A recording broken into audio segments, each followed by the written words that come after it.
Bien, menciónenme, ¿se puede ver la presentación? Sí, profesor. Sí, profesor. Perfecto, Sí, muy bien. profesor. Entonces, nuevamente, Profesor. muy bien, muchas gracias. Recordándoles que estamos en el curso de Administración Farmacéutica, ¿sí? Estamos aprendiendo un poquito algunas acciones y actividades que se realizan dentro de la oficina farmacéutica, ¿sí? Estamos aprendiendo cuestiones de almacenamiento, de reglamentación y de ciertos requisitos que se tienen que cumplir para para un correcto manejo de una oficina farmacéutica. Así que dentro de esta información vamos a ver en primer lugar una noticia. Vamos a comentar esta noticia y después vamos a explicarle de qué trata la clase del día de hoy. Bien. Vean esta noticia que fue muy importante en la época de pandemia. La voy a leer textual. Dice a la letra MINSA, alerta sobre el uso indebido de ivermectina en tratamiento de COVID-19. En letras pequeñas dice, medicamento debe ser recetado por un profesional médico y en formulaciones para consumo humano. Si ustedes recordarán, en pandemia, incluso se estuvo utilizando en personas ivermectina de origen animal. ¿Recuerdan ustedes que pasaba este caso? Sí, profesor. Sí, profesor. Claro, Muy bien. sí. ¿Y ustedes creen que se podría hacer ese tipo de modificaciones?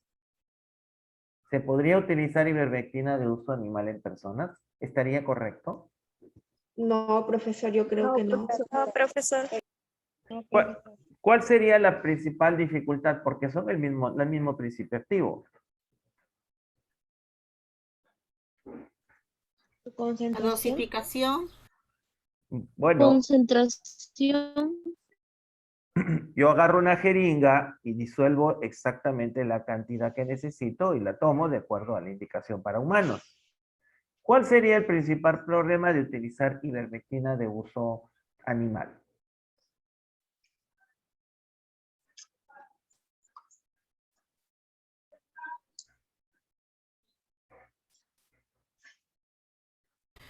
Tal vez los excipientes usados no serían los correctos en Muy las medidas bien, necesarias. muy bien, excipientes. ¿Qué otra cosa más podría interferir en el uso de un medicamento de uso animal?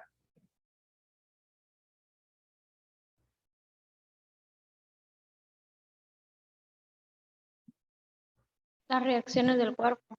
Reacciones del organismo. Recuerden que el organismo de un animal no reacciona igual al organismo de una persona. ¿Sí? La fisiología animal es muy distinta a la fisiología de la persona. ¿Qué otra cosa más? Si yo utilizo un medicamento de uso animal, ¿qué podría presentar mi cuerpo? Alergias. Muy bien. ¿Y cómo se llaman las alergias? Reacciones adversas. Perfecto. ¿Están todos de acuerdo que cuando nosotros presentamos una alergia a un medicamento, estamos hablando de reacciones adversas? Sí, profesor. Sí, profesor. Muy bien. Muy bien. Entonces vamos a seguir leyendo lo que dice el texto para redondear la idea. Nos dice este artículo que desde su formulación hasta su fabricación, la ivermectina para uso veterinario puede causar graves daños a las personas que la consumen, como reacciones adversas, toxicidad e incluso falta de eficacia. Vean ustedes cómo el Ministerio de Salud da recomendaciones. Pero tal era el miedo a la enfermedad que muchas personas utilizaron ivermectina de uso animal en personas. Entonces, ya tenemos aquí las principales consecuencias del uso de un producto no apto para personas. No apto para personas. De la misma manera, también nos habla de que no debe usarse presentaciones de ivermectina formuladas para animales ni preparados farmacéuticos a partir de productos veterinarios, como sustituto de ivermectina destinada al uso en humanos, a fin de tratar la COVID-19. Entonces vean ustedes qué importante es conocer el medicamento que usamos, qué importante también es saber qué consecuencias podrían acarrear el mal uso del medicamento. ¿Sí? ¿Algún comentario ya para empezar la clase?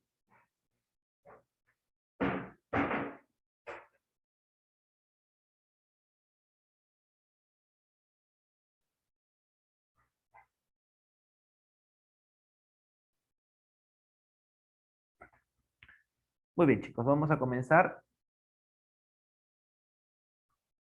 La clase del día de hoy, la sesión 11, habla sobre el registro, el control y vigilancia sanitaria de los productos farmacéuticos y afines. Entonces vean ustedes qué importante es la vigilancia sanitaria de los productos que van a usar las personas.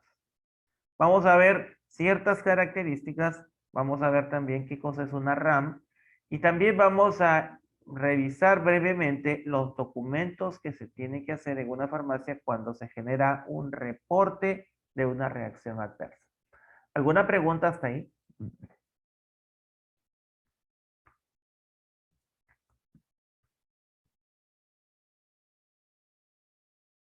No, profesor. Muy bien. Este tipo de reportes, este tipo de información que vamos a utilizar el día de hoy, está registrado en el Reglamento para el Registro, Control y Vigilancia Sanitaria de Productos Farmacéuticos, Dispositivos Médicos y Productos Sanitarios. Específicamente en el capítulo 6, donde nos da las pautas del control y vigilancia sanitaria de productos farmacéuticos, dispositivos médicos y productos sanitarios. Es decir, el control de los productos farmacéuticos tiene una reglamentación y tiene una serie de capítulos desde la fabricación, como ustedes pueden ver, quiénes son los órganos encargados de supervisar, quiénes vigilan la fabricación correcta de los medicamentos y también cuáles son los análisis que se realizan de las muestras, el control publicitario, ¿sí? Y las distintas infracciones que se pueden presentar cuando este control no se realiza antes de fabricar el producto y después de utilizar el medicamento. Vamos a ver entonces cuáles son las sanciones, cuál es el comportamiento que nosotros tenemos que tener en una oficina farmacéutica cuando se presenta una reacción adversa al medicamento. ¿Hasta ahí alguna pregunta?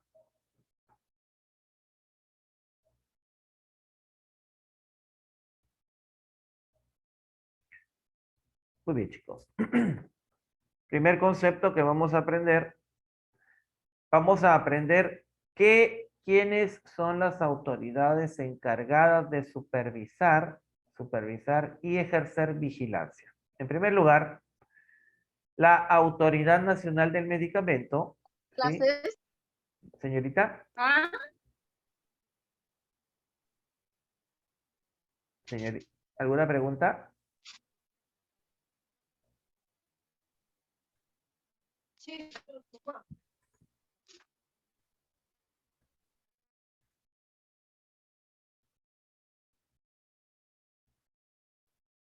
Ya. Sí. La Autoridad Nacional del Medicamento. ¿Quién es la Autoridad Nacional del Medicamento? La DIGEMIT. Correcto. Correcto, la DIGEMIT. La DIGEMIT conduce el sistema peruano de farmacovigilancia y el sistema también de tecnovigilancia. Aquí, en este sistema, se van a supervisar el uso correcto de productos farmacéuticos, dispositivos médicos y productos sanitarios. Para empezar, entonces la DIGEMIT es la encargada de la supervisión de todos los medicamentos. Y también el artículo 36 nos indica que cuando se presenta alguna sospecha de una reacción adversa, todos los profesionales y los establecimientos de salud deben reportarlo. Deben reportar.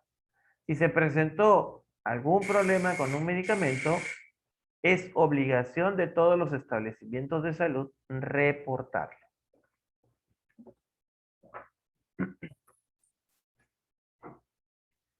Y por último, perdón, un segundo, disculpe. ¿Aló? Sí, ¿qué tal? Dime. Sí, dime.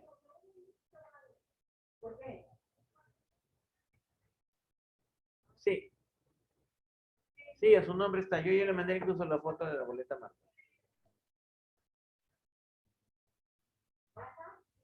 No, no, no he pedido, esta vez no he pedido. Ya, ya listo.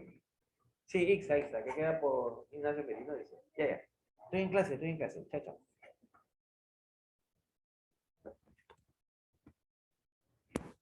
Perdón, disculpen.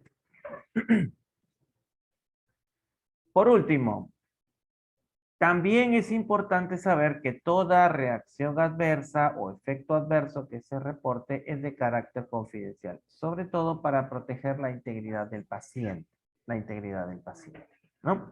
Entonces, nosotros de repente lo veamos de una manera muy sencilla, muy superficial, pero a veces el paciente no desea que se enteren de la enfermedad que padece.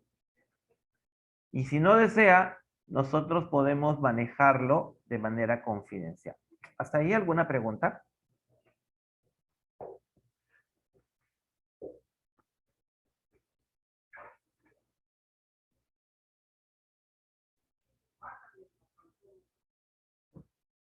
No, profesor. Profesor, muchas veces después que se compra algún medicamento y se dan algunas reacciones adversas, hay muchas personas que ni siquiera van al establecimiento a reclamar algo, a decirles esto me ha hecho mal. Sí, eso es correcto. Sobre todo cuando son pacientes que llevan el medicamento a consumir en su casa. Pero es una batalla que tenemos que pelear día a día. Recuerden ustedes que nada está de más colocar un pequeño cartel en un establecimiento farmacéutico o informarle al paciente que si presenta algún tipo de molestia, no digan ustedes reacción adversa, digan molestia para que suene un poquito más suave, ¿no? El paciente puede regresar al establecimiento a informar para ver qué podría haber pasado. ¿Sí? Recuerden ustedes que siempre es necesario hacerle recordar a los pacientes que tienen la posibilidad de informarse sobre algún efecto adverso. Dígame, señorita.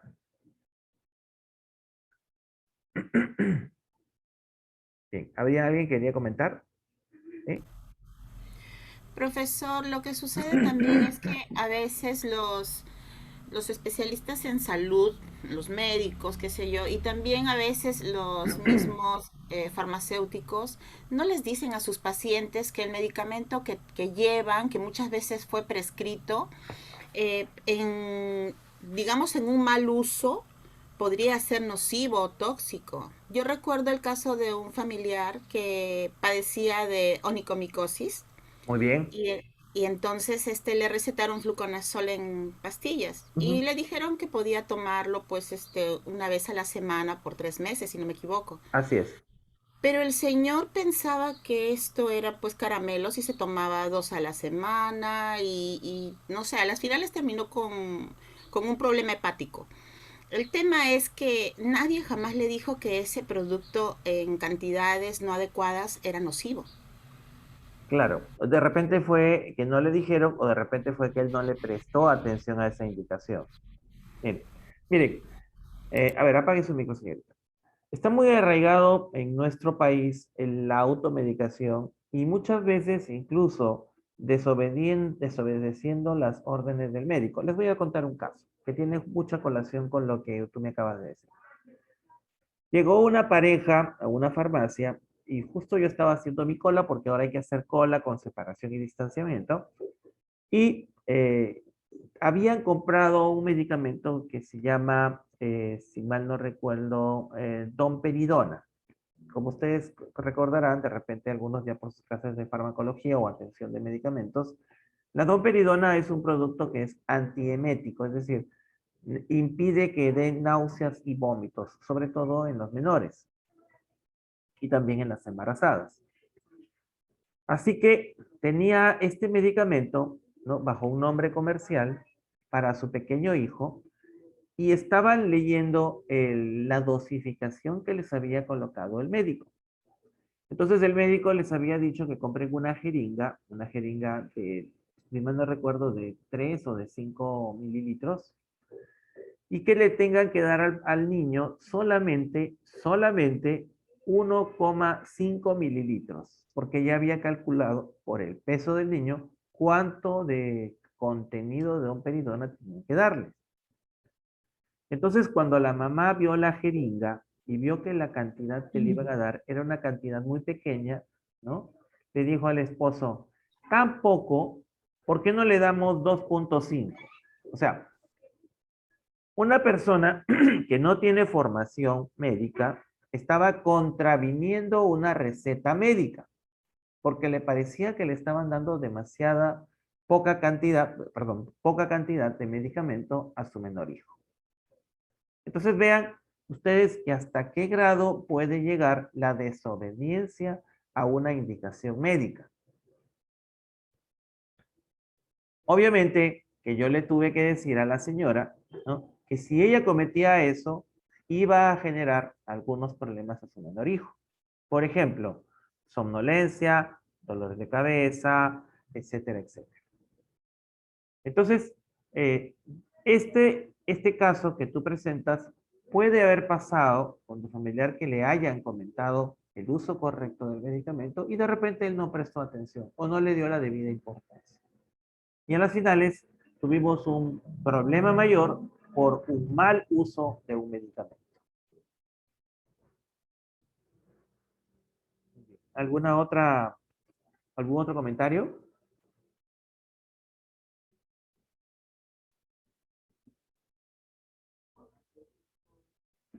Muy bien, jóvenes, vamos a continuar.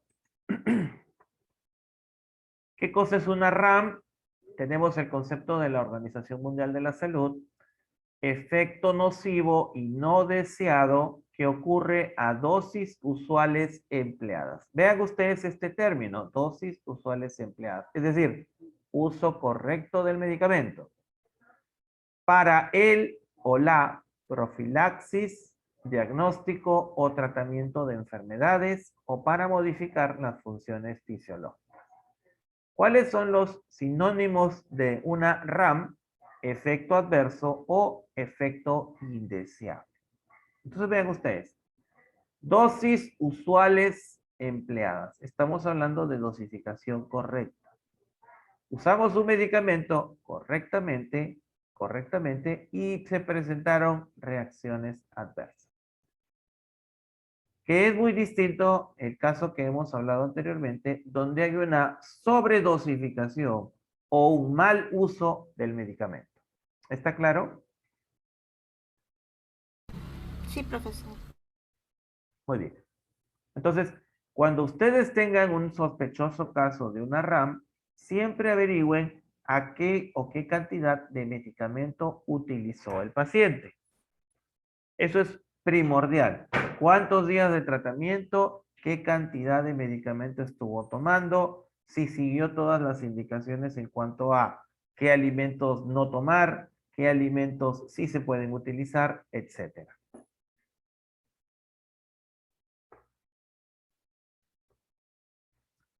Cuando nosotros hablamos de reacciones adversas, nos vamos a presentar con varios casos de reacciones adversas, ¿no? Están catalogados 3 casos o 3 tipos de reacciones adversas. Están las reacciones adversas leves, ¿sí?, que no necesitan tratamiento y pueden o no requerir suspensión del producto, ¿no?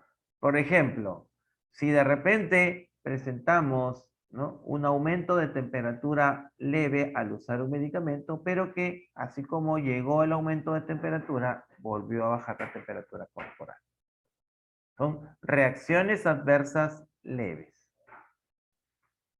También tenemos reacciones adversas moderadas, que requieren sí o sí la suspensión del fármaco y son causantes de repente de algún tipo de uso de otro medicamento para calmar las molestias. Por ejemplo, un rash cutáneo.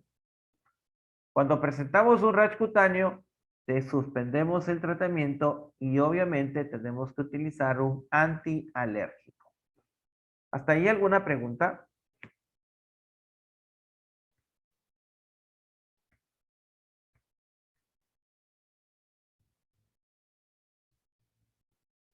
Bien. Y también tenemos aquellas reacciones adversas graves que pueden producir hospitalización del paciente e incluso poner en riesgo la vida del paciente. Y aquí, definitivo que hay que tener mucho cuidado. Por ejemplo, aquellas sustancias que en dosis usuales utilizadas por un paciente ocasionen una reacción alérgica respiratoria, ¿no? Una broncoconstricción que podría poner en riesgo la vida del paciente. ¿Alguna pregunta?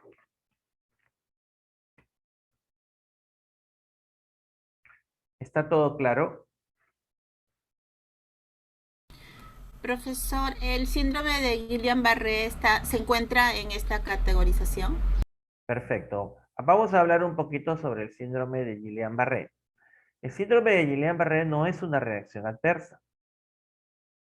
No es una reacción adversa. Entendamos que el síndrome de Guillain-Barré no es una reacción adversa. Es una respuesta de nuestro propio organismo a muchos factores que pueden ser contaminantes de la persona. Por ejemplo, si nosotros tenemos una serie de infecciones constantes y nuestro sistema inmunológico está debilitado, podría derivar en la presentación del síndrome de Guillain-Barré. Recuerden ustedes que hay ciertas bacterias que confunden a nuestro sistema inmunológico. Estas bacterias que confunden a nuestro sistema inmunológico hacen que nuestro sistema inmunológico se confunda de células y ataque las propias células del cuerpo. ¿Sí? Hay ciertas situaciones debidas a ciertas infecciones que ocasionan que nuestro propio sistema inmunológico se confunda y ataque nuestras propias células. Recuerden ustedes, si mal no recuerdo, creo que son del tipo de virus, enterovirus, y hay ciertas bacterias también que tienen especificidad por el estómago, ¿sí? Que confunden al sistema inmunológico. Les voy a poner un ejemplo. Miren, tenemos una persona que constantemente está consumiendo comida en la calle. ¿Tenemos certeza de la higiene de la comida que comemos en la calle? Para nada, profesor. No, Para nada. Pero tenemos un sistema inmunológico, así es. Tenemos un sistema inmunológico que nos protege. Entonces, esta persona que constantemente come en la calle, ¿no? Está recibiendo pequeñas dosis de una infección. Mientras el sistema inmunológico está fuerte, ¿sí? Estas infecciones, estas pequeñas colonias de bacterias que están en su estómago, no producen ninguna enfermedad. Hasta ahí no hay ningún problema. Pero ¿qué pasa con el paso del tiempo y con el crecimiento de estas colonias? Se hacen cada vez más fuertes. Y pónganse en el caso ustedes que esta persona no utilice correctamente los antibióticos o nunca utilice un antibiótico. ¿Qué podría pasar con el tiempo y con estas pequeñas infecciones? ¿Se puede generar una gran infección? sí, profesor. Sí, profesor. Muy bien. Estas infecciones con un sistema inmunológico débil empiezan a crecer. Y cuando el sistema inmunológico está débil, ocurre que muchas veces se desorienta. ¿Sí? Recuerden ustedes que muy importante en el sistema inmunológico son los linfocitos T. ¿Recuerdan ustedes los linfocitos T? ¿Para qué servían?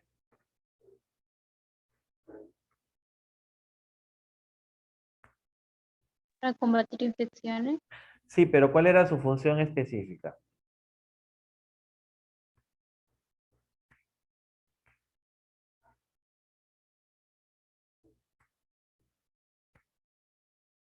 ¿Nos ayudan a proteger de las infecciones? Sí, pero eso lo hacen todos los glóbulos blancos. Específicamente los linfocitos T, ¿qué hacen?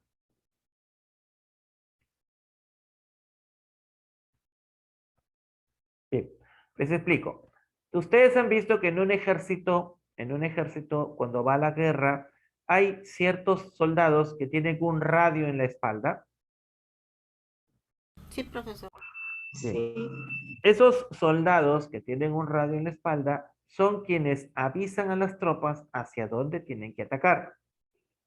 Si los enemigos se van a la derecha, este soldado con su radio informa a todos los capitanes que muevan sus ejércitos hacia la derecha para que ahí están los enemigos. Si tenemos cañones en la parte posterior de nuestro ejército, le ordenaremos a los cañones que disparen hacia la derecha porque allá están los enemigos. ¿Está claro? ¿Sí? Sí, profesor. Bien. Los linfocitos T tienen esa función dentro de nuestro sistema inmunológico. Los linfocitos T son glóbulos especializados, glóbulos blancos especializados, que le informan al resto de glóbulos blancos dónde se están produciendo las infecciones. Son los glóbulos blancos no especializados en identificar dónde se produce una infección. Si la infección es en el riñón, entonces los linfocitos T les dirán al resto de glóbulos blancos, macrófagos, eosinófilos, basófilos, etcétera, que vayan al riñón porque ahí se produce una infección. Si se metió una astilla en mi uña de la mano derecha, ¿sí?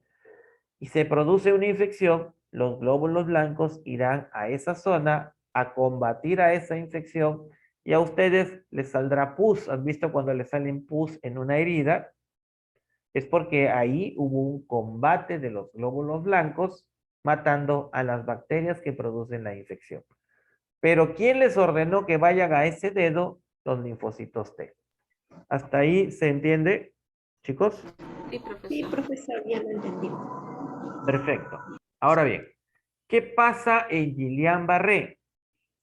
Cuando una persona va a tener, ¿no? O puede ser propensa a padecer Guillain-Barré, estos linfocitos T están desorientados. Estas bacterias, estos virus del tipo enterovirus, desorientan a los linfocitos T y les hacen perder la coordinación para poder identificar a esta bacteria. Y más aún, la forma de estos virus y de estas bacterias es muy similar a unas células de nuestro propio cuerpo. Entonces, los glóbulos blancos que no tienen información certera atacan a estas bacterias, pero también atacan ciertas células de nuestro cuerpo que se parecen a las células de estas bacterias. ¿Cuáles son estas células que atacan?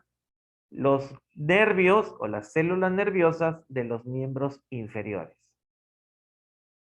Vean ustedes cómo la desorientación de un linfocito puede ocasionar una enfermedad.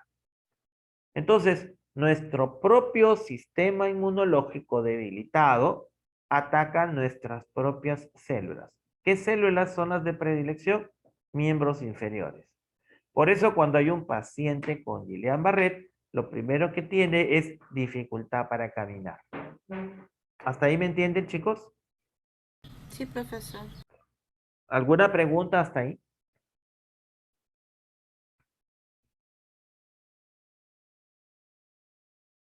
Muy bien. En la medida que la infección progrese y no haya tratamiento para esta infección, el síndrome de Guillain-Barré empieza a atacar y empieza a subir.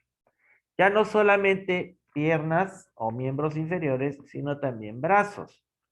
Y lo peligroso del Guillain-Barré es cuando llega a los músculos intercostales, los músculos que permiten la respiración. Entonces, si los músculos intercostales no pueden distenderse para que los pulmones capten oxígeno, la persona puede morir de asfixia. Es ahí lo peligroso del síndrome de Guillain-Barré. ¿Les quedó claro? Sí, profesor. Muy bien. ¿Alguna pregunta? La señorita que hizo la pregunta, ¿cuál es su nombre? Victoria Davis. Profesor, lo que sucede es que tenía una confusión porque había visto un caso en el que le había dado este síndrome de Guillain-Barré, pero era porque en especial había consumido ciprofloxacino, la Perfecto, persona. perfecto. Por eso. Miren ustedes, para explicarte lo que ha pasado. Es muy probable que esta persona tenga un mal historial de uso de antibióticos. Y esta reacción que presentó a la ciprofloxacino simplemente fue el desencadenante del síndrome de Guillain-Barré. Es como la chispa que encendió en la casa, ¿sí? Muchas veces se produce por un antibiótico, muchas veces se produce por una última infección, se puede producir por una infección alimentaria o por una intoxicación alimentaria y se desencadena síndrome de Guillain-Barré. Por eso es importante cuidar nuestra alimentación en lugares de higiene, ¿sí? Regular siempre nuestra dieta, mantener nuestro peso y sobre todo, no tener comorbilidades, ni exceso de peso, ni tampoco consumir alimentos que podrían ser perjudiciales como para nuestra salud, como el exceso de azúcar, bebidas azucaradas, etc. Es importante una dieta saludable para un sistema inmunológico fuerte y no se desencadene, ¿no?, el síndrome de Guillain-Barré. ¿Le quedó claro, señorita Victoria? Sí, profesor, muchas gracias. Perfecto. Muy bien. Entonces, entendidas las distintas tipos de reacciones adversas, ¿hay alguna pregunta?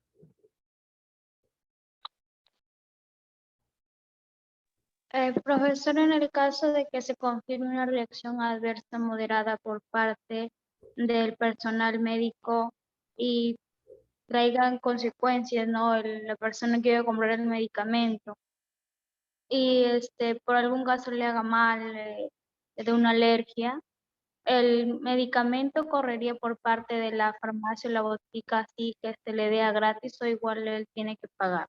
Perfecto. Miren, cuando ocurre una reacción adversa, la primera situación que hay que realizar es investigar. Recuerden ustedes, tenemos que investigar. En primer lugar, si el medicamento se compró en el establecimiento, para eso hay que cumplir o pedir ciertos requisitos al paciente.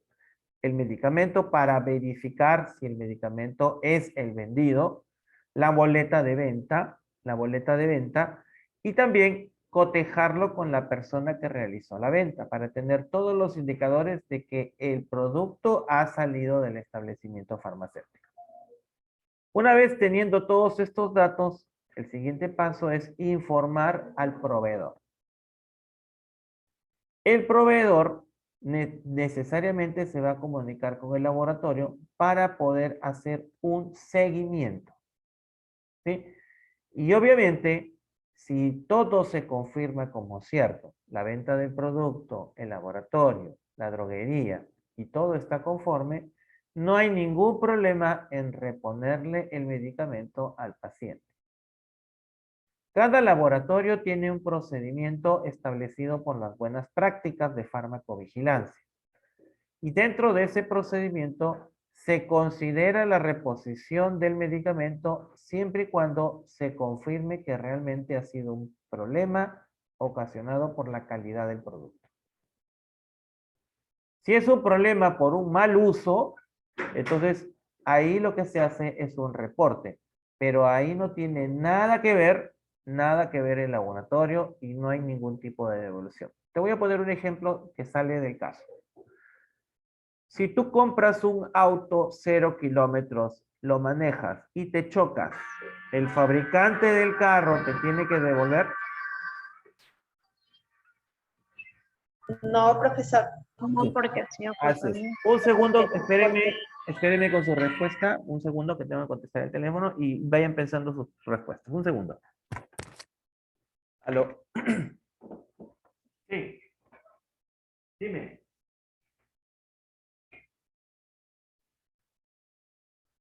Ya pues, director, que toma líquido. ¿Y?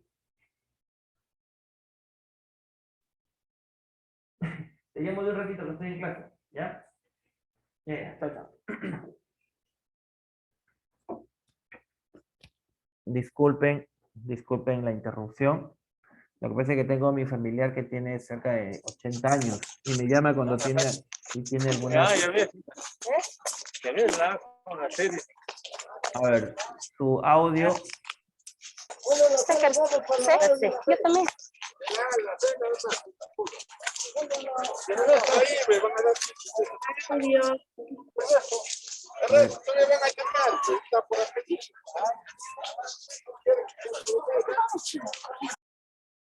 A ver, disculpen la interrupción. Lo que pasa es que tengo un familiar que tiene 80 años y cada vez que tiene un malestar me llama por teléfono. ¿Sí? Bien. Estaba pendiente sus comentarios sobre la pregunta que les hice, ¿no? Estaba pendiente sus comentarios sobre la pregunta. ¿Qué era lo que querían comentar?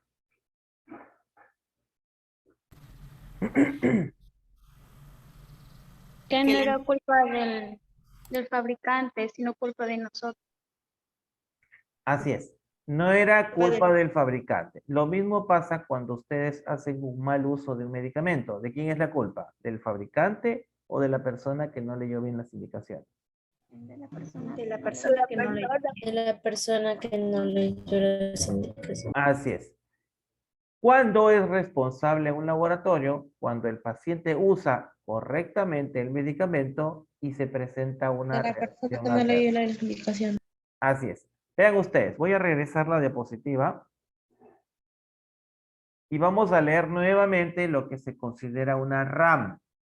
Efecto nocivo y no deseado que ocurre a dosis usuales empleadas. Entonces, si yo uso incorrectamente un medicamento, obviamente me voy a intoxicar. Obviamente voy a tener una reacción adversa. Pero no es porque el producto esté o tenga mala calidad. Es porque he hecho mal uso del medicamento. He ahí la diferencia. Pero si el paciente, de acuerdo a lo que yo he podido investigar, me dice que ha utilizado correctamente el medicamento, tal cual están en las indicaciones, entonces sí es una posibilidad de una posible reacción adversa al medicamento. ¿Quedó claro? Sí, profesor, pero difícilmente el paciente que ha tenido una reacción va a decir, pues, si lo tomé mal, lo tomé en exceso o no lo tomé en la dosis indicada.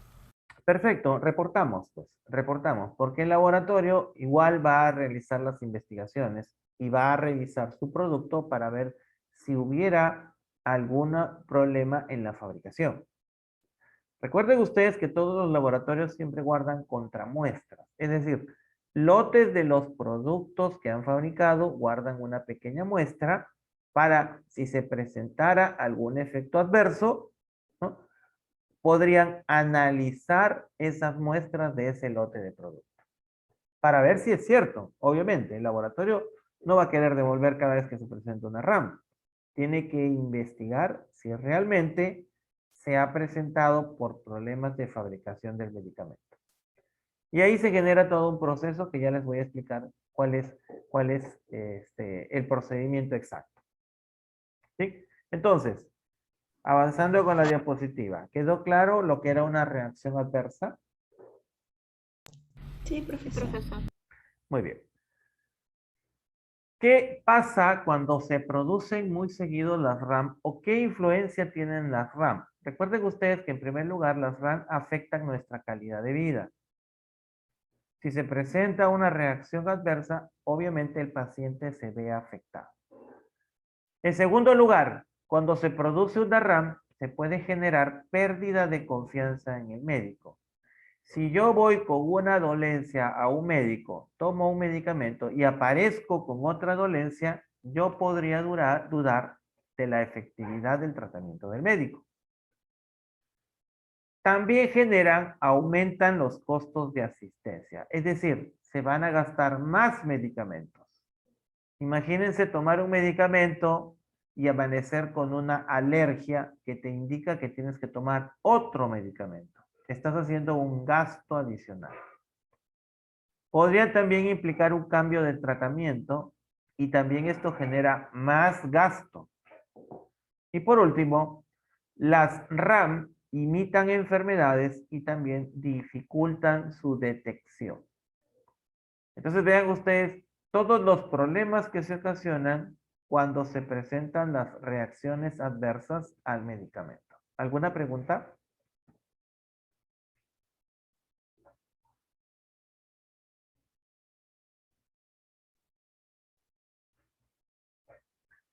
Correcto. Bien, ¿qué cosa o qué preguntas ocurren cuando nosotros estamos viendo que van a salir nuevos medicamentos? Imagínense COVID-19, las vacunas. Hasta ahora en COVID-19 siguen apareciendo reacciones adversas. En el último boletín de la DIGEMIT ya se habla de miocarditis y se habla de pericarditis, ¿no? Inflamación del corazón e inflamación de la membrana que cubre al corazón. Entonces, están apareciendo nuevas reacciones. Entonces, cada vez que hay un fármaco nuevo, siempre los laboratorios y las autoridades deben hacerse esta pregunta. ¿Qué se conoce de un fármaco nuevo cuando se registra? ¿Conocíamos cuáles eran los efectos de las vacunas para COVID-19? No, profesor. Teníamos ciertos indicios. Pero ahora que ya se vacunaron a las personas con 2 dosis, que ya la vacuna tiene más de 1 año de uso en otros países, nosotros vemos que se están presentando ciertas reacciones adversas que estamos conociendo de las vacunas. Y muy probablemente los laboratorios empiecen a ajustar las dosis de tal manera que disminuyan estos efectos adversos. De la misma manera, hay otra pregunta que es muy importante que se deben hacer todas las autoridades de salud y todos los profesionales de la salud. ¿Cómo es posible conocer más sobre los efectos indeseables de los medicamentos? La única manera de conocer más sobre los efectos indeseables de los medicamentos es generando reportes, informando cada vez que se produce una reacción adversa. Si no informamos, lamentablemente, los laboratorios pensarán que todo marcha de mil maravillas. Debemos informar siempre que se produce una reacción adversa. ¿Alguna pregunta?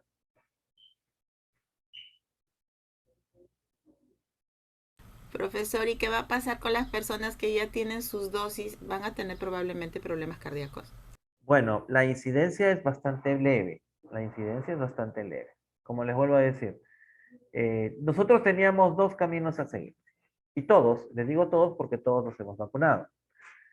Teníamos el camino de no vacunarnos y estar expuestos a la enfermedad, o teníamos el camino de vacunarnos, ¿sí? Vacunarnos con la información que había, pero nos protegíamos de la enfermedad y de repente por ahí se podía presentar algún efecto indeseable. ¿Cuál de los 2 caminos seguirías tú? Bueno, la vacuna, ya lo hicimos. La vacuna para Así es. protegernos. Así es, la vacuna. La vacuna, para que pueda pasar todos los distintos controles de fabricación, deben ser muy seguras, en primer lugar. En segundo lugar, no teníamos otra tercera opción. Recuerden ustedes que para que un producto farmacéutico salga al mercado, tienen que pasar 4 años de experimentación. Y prácticamente estas vacunas han sido utilizadas al año de fabricarlas. Entonces, obviamente hay cierta información que nosotros desconocíamos del uso de las vacunas. Era un riesgo que había que correr. Gracias a Dios estas reacciones adversas son mínimas. Pero, ¿ustedes creen que sería factible seguir en cuarentena? Ya no, profesor, morirían de hambre. Habría una serie de situaciones, ¿no? Morirían de hambre, las economías colapsarían, los casos aumentarían, faltarían las camas, obviamente. Habría una serie de problemas que se generarían por no vacunar.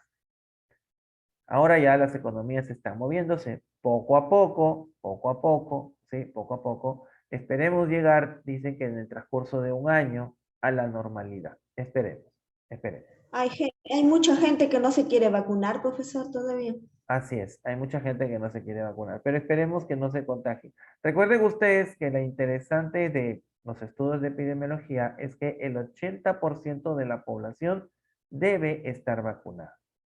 Cuando nosotros lleguemos al 80% o más, entonces nos aseguramos de que no se generen nuevas variantes del virus, porque no hay mucha población para contagio.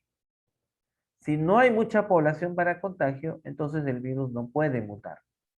Y si no muta el virus, está condenado a desaparecer.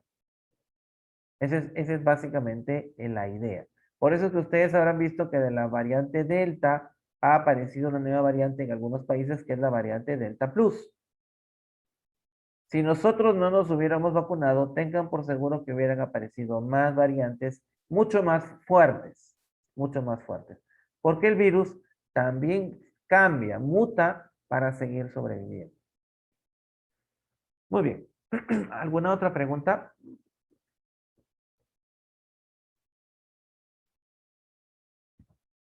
Ok, chicos, vamos a continuar. Dígame, señorita. Muy bien.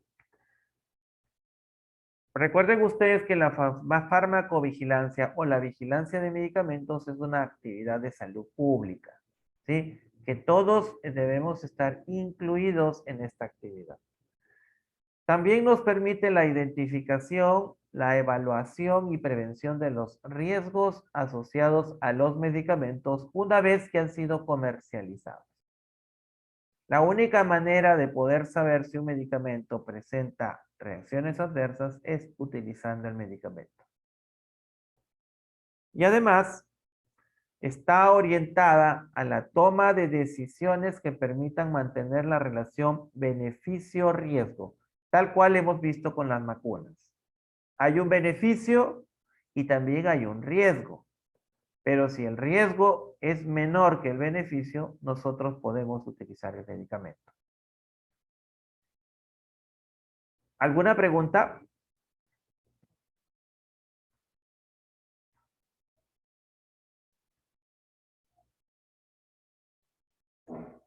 Muy bien. ¿Cuáles son los objetivos de la farmacovigilancia? Detención temprana de las reacciones adversas. Por eso es importante informar. Aumento de la frecuencia. Muchas veces empiezan a ocurrir muchos casos de medicamentos que presentan reacciones adversas. Les voy a poner un caso puntual. El día de ayer ha salido una notificación de Digesa sobre un alimento. No sé si ustedes estarán enterados. ¿Sobre el Batimix, profesor? Sobre el Batimix. Ya salió la notificación sobre Batimix, específicamente el de sabor a vainilla. Obviamente, el fabricante de este producto debe ya estar pensando en la recolección de todo el producto a nivel nacional. ¿Sí? Y si el Batimix de vainilla tiene este producto, yo también tendría dudas con los otros sabores. ¿Sí? Porque recuerden, el proceso de los insumos es el mismo, en el caso de los alimentos. Cambia de repente al final los sabores. Bien, ahí tenemos un dato, ¿no? Aumento de frecuencias de casos, es muy probable que se hayan presentado algunos casos hasta que se detectó que los casos eran mayores y lamentablemente se tuvo que hacer público. Lo mismo pasa con los medicamentos. Es importante también porque nos permite la identificación de factores de riesgo y los posibles mecanismos subyacentes de las reacciones adversas. Por ejemplo, si ustedes detectan, como se ha detectado en el COVID-19, que genera problemas cardíacos, ¿qué tipo de población debería estar bastante preocupada con el uso de la vacuna? Los mayores. Los mayores y sobre todo los mayores que sufren del corazón. ¿Es correcto? Sí, profesor. Sí, profesor. Entonces, ahí estamos identificando un factor de riesgo. Sabemos que la vacuna COVID-19 en un grupo de pacientes puede presentar miocarditis y pericarditis, que son inflamaciones del corazón y de la membrana del corazón. Entonces, ¿qué población debería estar con riesgo? Personas que sufren del corazón o personas mayores de 65 años que sufren de problemas cardíacos. ¿Es correcto? Sí, profesor. Muy bien. Y por último, recuerden siempre la estimación de beneficio-riesgo. ¿Qué tan importante es utilizar un medicamento o dejar de utilizarlo? Si los beneficios son mayores que el riesgo, lo podemos utilizar. Tal cual pasó con vacunas para COVID-19. El beneficio era mayor que el riesgo. Incluso, ustedes recuerdan que habían personas que hasta ahora no quieren vacunarse con la vacuna de Sinopharm. Sí, profesor. Bien. Entonces, de todas maneras, ¿el beneficio es mayor que el riesgo? Sí, profesor. Entonces habría que vacunarse, o sea, no queda otra. Sea Sinopharm, sea Pfizer, sea AstraZeneca, la vacuna que sea. ¿Alguna pregunta?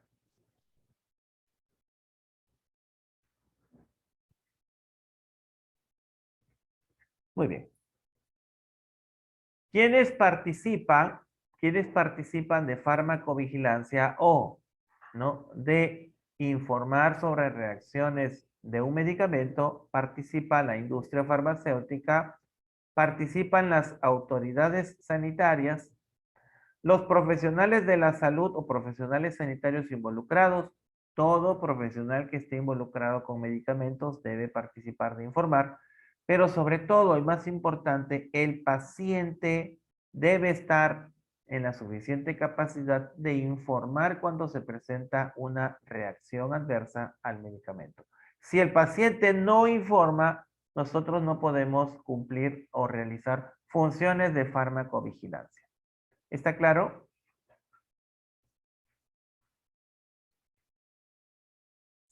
Sí, profesor. Muy bien. Para la DIGEMIT, específicamente para la farmacovigilancia, como ustedes saben, dentro del organigrama existen tres grandes áreas. Existe como cabeza la DIGEMIT y las tres grandes áreas que tienen que ver específicamente con el control y vigilancia de todos los medicamentos. En primer lugar, tenemos la dirección de autorizaciones que tiene que ver con los permisos.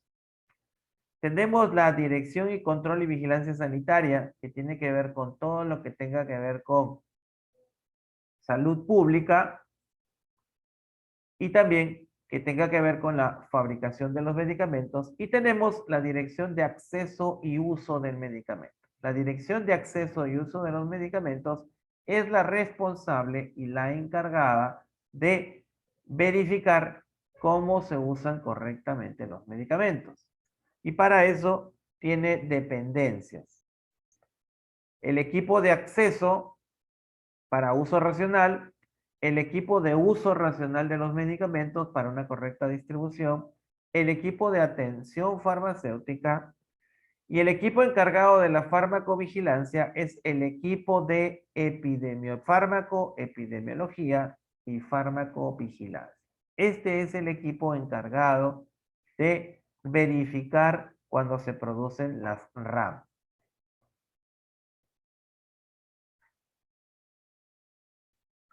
¿Está claro el organigrama?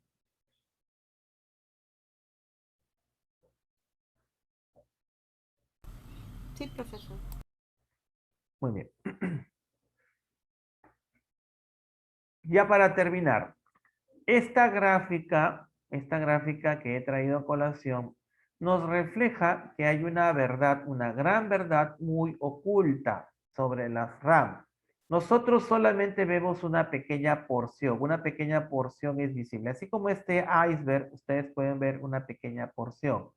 Y toda una gran masa de hielo está sumergida dentro del mar y no la vemos. De la misma manera, las RAM también se presentan en pequeña proporción. Por ejemplo, se dice que solamente un 5% de las RAM que suceden se notifican. quiere decir que hay un 95% de reacciones adversas que el paciente ni siquiera las informa.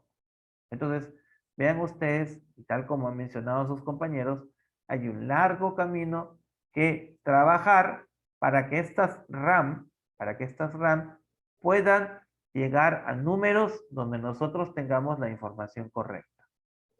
Además, de parte del profesional médico, muchos de ellos desconocen la existencia de la farmacovigilancia o no le prestan la debida atención o no colaboran con el equipo de farmacovigilancia. Tienen miedo a que se presenten dificultades con sus colegas. Recuerden ustedes que parte de la información que los médicos reciben sobre productos farmacéuticos, ¿de quién proviene? ¿Quién informa de las distintas marcas a los médicos? Los visitadores médicos. Los visitadores médicos. Y ustedes podrían garantizar que esos personajes que van a presentar un medicamento son realmente personas capacitadas en presentar un medicamento. No, profesor. Solamente se preparan 6 meses o hasta veces menos. No, profesora. Entonces, podríamos asegurar que esas personas que presentan productos farmacéuticos simplemente son vendedores. Sí. Sí, profesor, yo creo que Sí, sí. profesor. Y podría ser que dentro de su desconocimiento empiecen a ofrecer beneficios que no tiene el producto. Por supuesto. Puede suceder. Puede suceder. No dudemos de la honestidad de su trabajo, pero sí podemos poner en dudas. Si a veces nosotros dudamos de un profesional, ¿dudaríamos más de alguien que no es profesional? Uy, sí.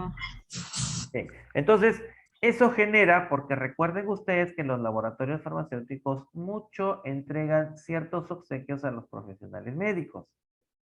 Y estos a veces se ven condicionados por el regalito, por la oferta, por el beneficio. Y esto puede generar ciertas dificultades con sus colegas. También miedo a la reacción del paciente. ¿Qué ocurre cuando un médico receta a un paciente y el paciente no se siente satisfecho o no encuentra solución a su problema? ¿Qué piensa el paciente? No le dio el medicamento indicado. ¿Que el médico es bueno o que el médico es malo? Es malo, que no sabe. Es malo. Así es. A priori nosotros tenemos un mal concepto cuando hay un mal tratamiento, ¿no? Pero como les vuelvo a decir, podría ser ocasionado por una reacción adversa al medicamento. Y por último, el temor a las demandas sociales. Recuerden ustedes que los médicos también están sujetos a malas prácticas y pueden incluso ser enjuiciados. Y muchas veces no tienen la culpa si es que no se realiza la investigación debida. Entonces vean ustedes que por el desconocimiento, el médico decide tampoco informar cuando se presenta una reacción adversa al medicamento. ¿Qué otros detalles también están ocultos dentro de las reacciones adversas?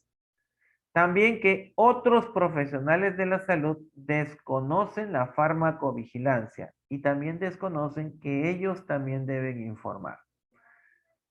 Por ejemplo, ¿qué otros profesionales están en la capacidad de poder emitir una receta?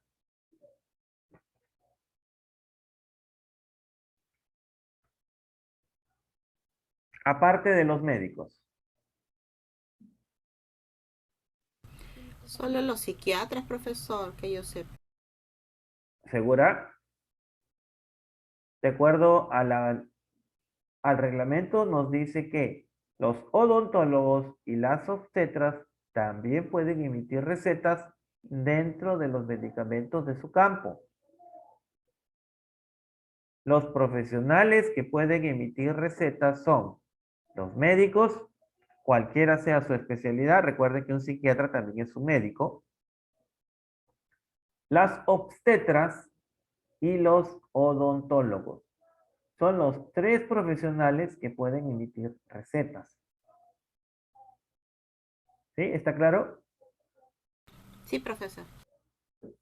Muy bien. Entonces, estos otros profesionales de la salud también pueden reportar cuando se presenta una reacción adversa al medicamento.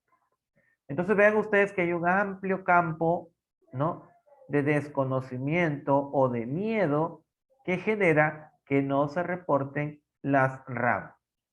¿Alguna pregunta?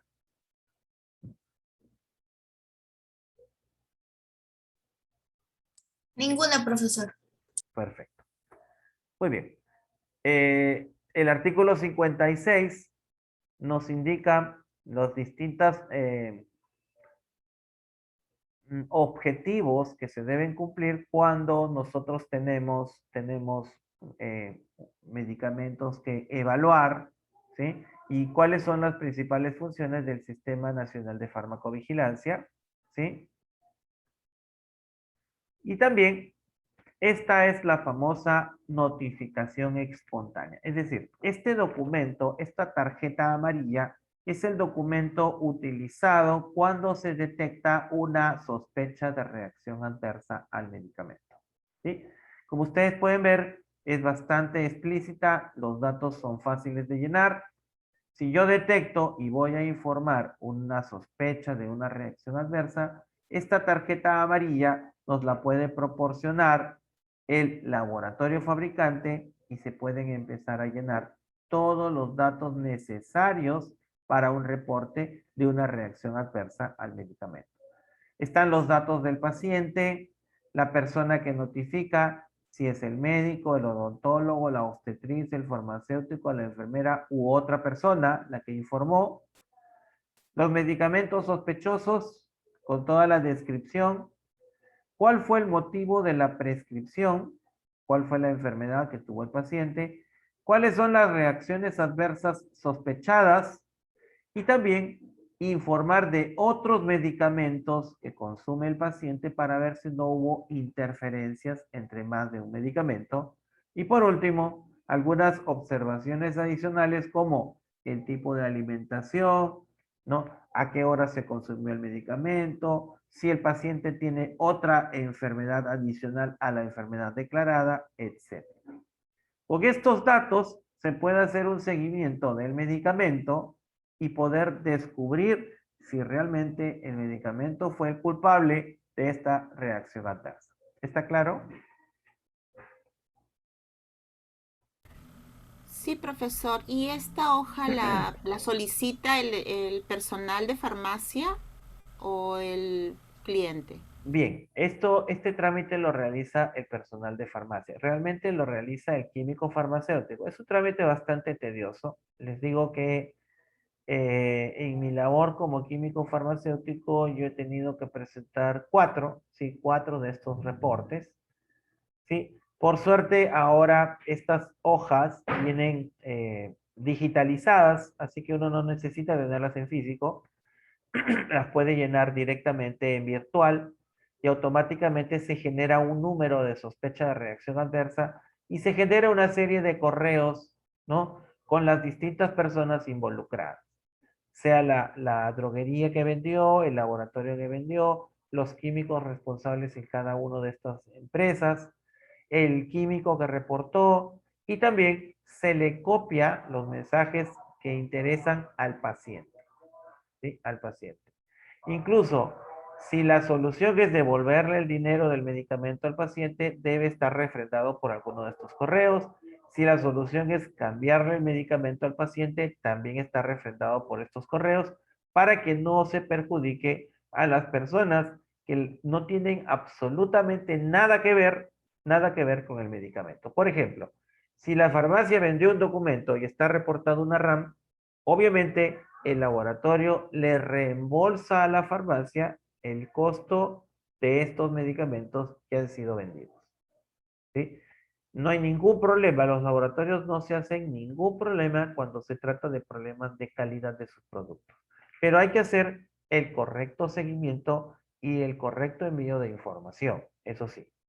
Si la información no está clara o no es concisa o no es contundente, el laboratorio se lava las manos y no nos reembolsa nada.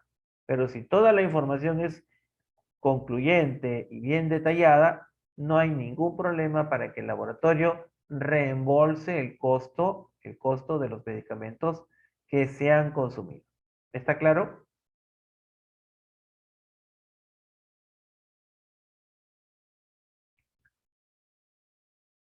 Bien.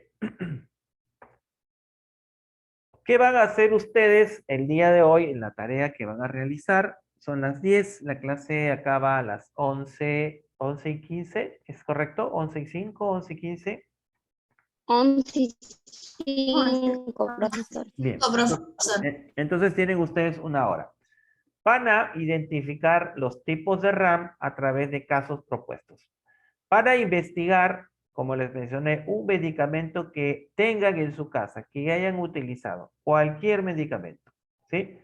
Y realizar, ¿no? De este medicamento van a realizar lo siguiente. Van a poner su nombre comercial, si lo tuviera, su DCI o nombre genérico, su presentación, tabletas, jarabe, crema, etcétera. Y dentro de la literatura de este medicamento, ustedes tienen una serie de reacciones adversas conocidas. Coloquen ahí todas las reacciones adversas conocidas de este medicamento. ¿Sí? Si produce somnolencia, si produce mareos, si produce urticaria, si puede producir de repente retención de gas, el que sea. Ahí deben estar todas las RAM dentro de la literatura de este medicamento.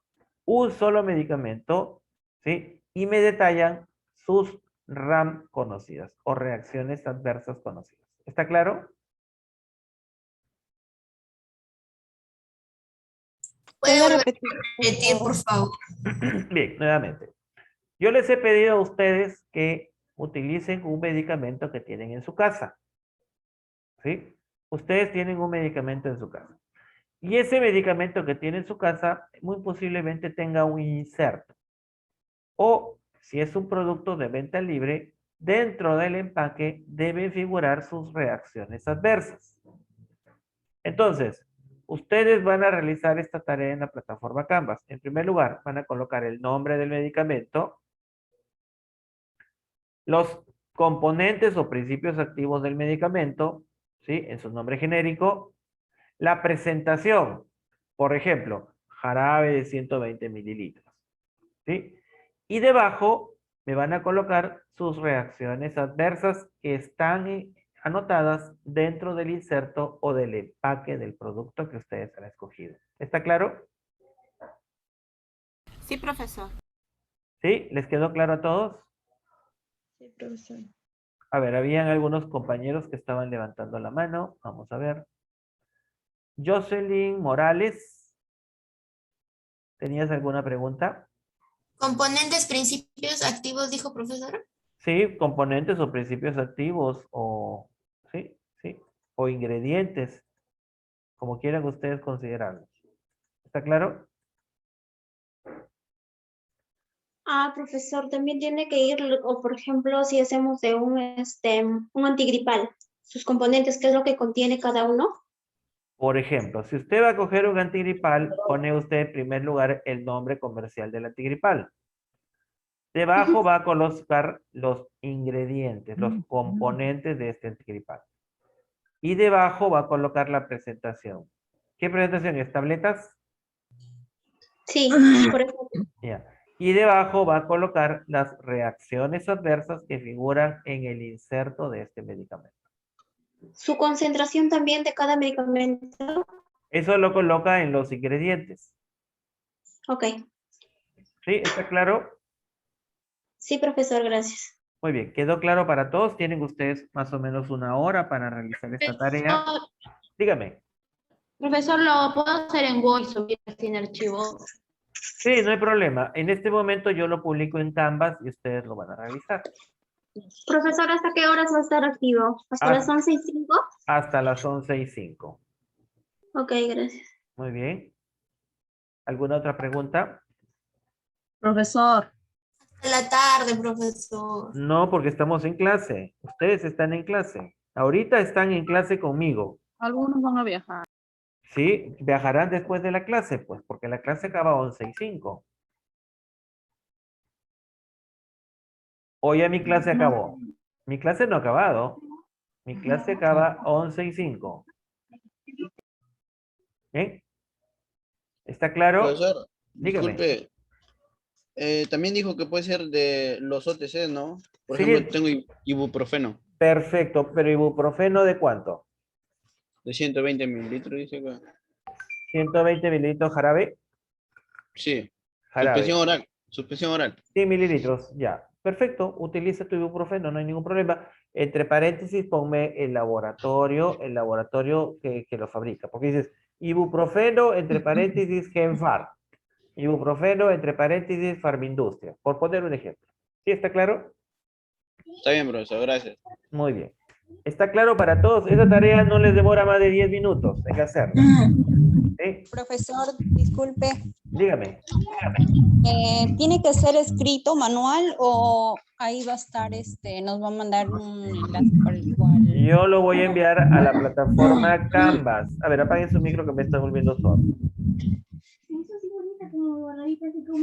A ver, apaguen sus micros, por favor. Bien.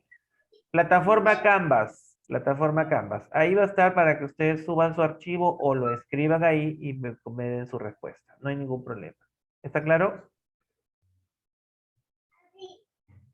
Sí, gracias. Muy bien. Profesor. Listo, chicos. Entonces, vamos a dejar de compartir. Vamos a